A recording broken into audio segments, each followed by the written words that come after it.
Hi, I'm Joe. I love talking about the Texas Rangers, and today I'm going to be talking about Game 45 of the regular season, where the Rangers beat the Cleveland Guardians 4-0 to end a five-game losing streak. The Rangers were pretty good today. We scored our runs on an Adolis Garcia two-run home run and a Marcus Semien two-run home run. The Rangers scored their first with a Marcus Semien home run in the fifth inning, and then another two-run home run by Adolis Garcia in the sixth inning, and those were the only runs we got today. And the pitching carried the entire rest of the way. John Gray was absolutely fantastic again. He is the best ERA in April in the American League. It's like 1.4, something outrageous like that. And then Jose Leclerc came in, and it was a little shaky, a little bit, but he got the job done. And then David Robertson came in, struck out 2 out of 3 batters, and then Kirby Yates came in and struck out 3 of 3 batters to win the game 4-0. And it was a much-needed win. 5-game losing streak. Rangers haven't been below 500 since having Bruce Bochy, and so we keep that up. Like, at this point, I'm so convinced that we can't fall below 500. Then I'm like, oh, we're 500. Oh, okay, there comes a win. Like, I'm just so sure, because it's never happened over Bruce Bochy, and it's been over 200 games where we've never been below 500. Another note that I want to take away from this game, and really over like the last week or 2 weeks, is Corey Seager has just been absolutely fantastic. If like one of the first videos I made was talking about how like when Corey Seager was doing really badly, and he had a sub 600 OPS, like it was around like 580 at one point. It was really bad. And then he hit a home run, and I promised, he hit a huge home run where we were down 2-0 against the Diamondbacks. I believe it was the Diamondbacks. And we won that game off it because it was in the bottom of the 8th, and he hit a 3-run home run to give us the lead. And I said I cannot say anything negatively about Corey Seager for the next month, no matter how bad or how good he does, until June 6th. That was a month because it was May 6th. And since then, he's been great. He's been good.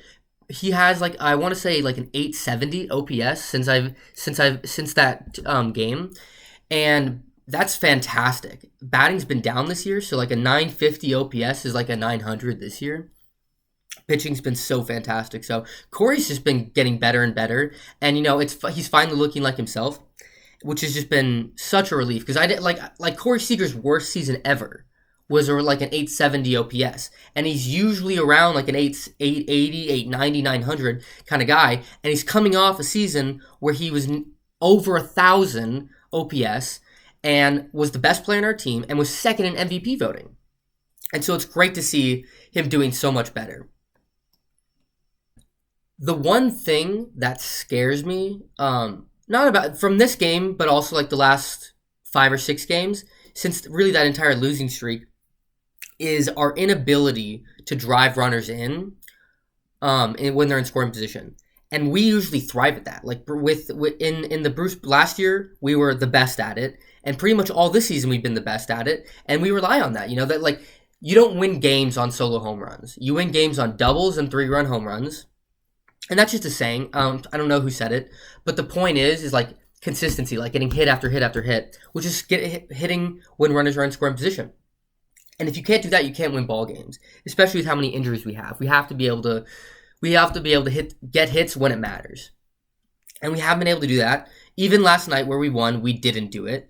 We had bases loaded and we blew it. And we've done that multiple times in the losing streak. Luckily, Marcus and Adolis both hit 2-run homers, which were great.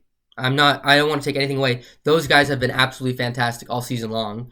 But we can't rely on that. We can't rely on just hitting home runs all day. So we're going to need to step that up. And I do believe we will. I'm just saying it's something I'm a little bit nervous about. We have today off. Our next game will be tomorrow against the Angels at home. We've got a 3-game series. And Evan Carter will be back, which is great. We're finally starting to get healthy. Evan Carter will be back on Friday. Dane Dunning will be back when we go to the road. We're playing the Phillies. We're the hottest team in baseball right now. And then it's late May at that point. It's May 23rd, May 24th, and that's when we're expecting so many players back. Maybe Max Scherzer will finally start doing some rehab starts again. Maybe Cody Bradford will be getting back. Maybe Josh Young is starting to get back. Like all of these players, Nathan Eovaldi, are starting to get healthy again, and I really think we're going to hit our stride. Really think we're just going to be hitting our stride when we're healthy. And I trust that with Bruce Bochy and with getting everyone back, we're going to be dangerous, and you got to watch out. So I'm optimistic overall. I'll be here to talk about game number 46 on a Friday night. But besides that, go Rangers.